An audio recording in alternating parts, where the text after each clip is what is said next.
Faites vraiment attention sur les réseaux sociaux. Salut tout le monde, c'est Chronosy, j'espère que vous allez bien, bienvenue dans cette nouvelle vidéo. Alors cette vidéo, elle est un peu plus posée que les autres, je vais vous expliquer pourquoi. Je vais vous raconter dedans une petite anecdote qui m'est arrivée sur les réseaux.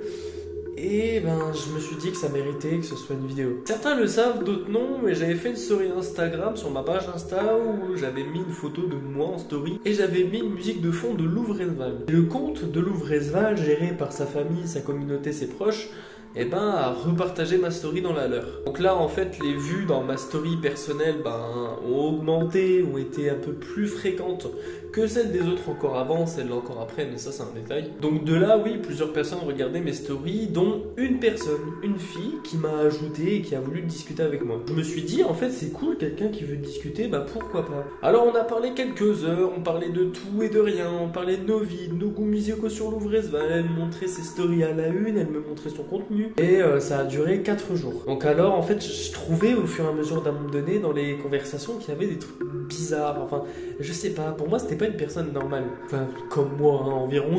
Non mais alors sa bio était bien, son profil, sa photo de profil, ses stories à la une, ses posts étaient cohérents. Il y avait des photos d'elle par exemple avec ses potes dans un jardin. Il y avait des photos d'elle, des citations même. Là vous allez me demander mais pourquoi en fait tu parles de ça. Un soir cette fille m'a proposé un appel sur Discord.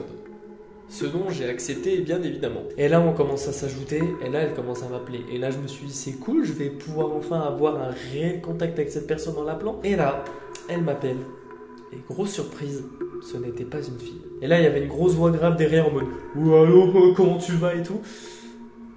C'était des trollers. Donc alors je dis des trollers comme ça, mais on peut l'interpréter sous des personnes qui faisaient des blagues, des personnes qui se faisaient passer justement pour cette fille qui avait créé un faux compte. Alors c'est vrai que depuis le début j'avais un peu cramé le compte parce qu'on parlait et puis en fait cette personne rentrait trop dans des détails personnels je trouve. Donc voilà, je suis vraiment allé jusqu'au bout des choses pour bien en fait avoir la certitude que ce soit non pas une fille mais quelqu'un justement qui se faisait passer pour cette personne. Donc je suis allé jusqu'au bout des choses et jusqu'à cet appel Discord. Donc alors c'était bien deux personnes qui étaient derrière ce compte et en fait il m'expliquait qu'il faisait ça depuis, alors il y en avait un qui faisait ça depuis quelques années, un depuis quelques semaines.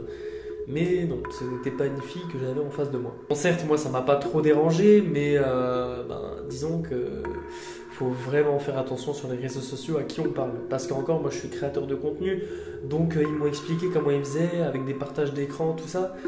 Mais si vraiment en fait si c'était une personne sensible, là ce serait vraiment autre chose quoi. En fait ces personnes là m'ont expliqué qu'ils faisaient ça, par exemple ça pouvait se passer sur la même personne pendant plusieurs mois, qu'il y avait des appels, des échanges, des conversations, mais que la personne en face n'était pas au courant, que c'était pas vraiment cette personne qui parlait justement avec elle. Alors j'ai vu, il m'a montré des personnes par exemple qui étaient vraiment sensibles et qui faisaient vraiment tout ce que la personne disait sans que la personne s'en rende compte qu'elle ne parlait pas en fait avec cette personne qu'elle prétendait dans sa tête. J'ai vu des personnes carrément qui montraient des photos de dénudés, donc il faut faire vraiment attention à ça et c'est pour ça que je vous dis, n'envoyez pas des photos de vous dénudés à qui que ce soit que vous ne connaissez pas, même dans la vraie vie, même si vous la connaissez dans la vraie vie, n'envoyez jamais des photos comme ça. Donc ça peut vraiment être sur n'importe quel réseau social, faites attention à votre image.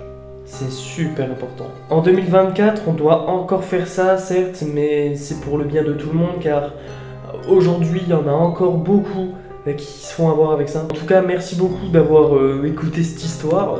Je me suis dit que ça méritait quand même une vidéo YouTube. Même si la vidéo était courte, je me suis dit au moins c'est une petite vidéo de sensibilisation et un exemple de ce qu'on peut trouver sur les réseaux, car oui, ça peut être vraiment partout. J'en profite pour caser une dédicace à Isoline, Evan Laurent Menhir, Valère le prof d'éco et Jean-Charles Regonzi.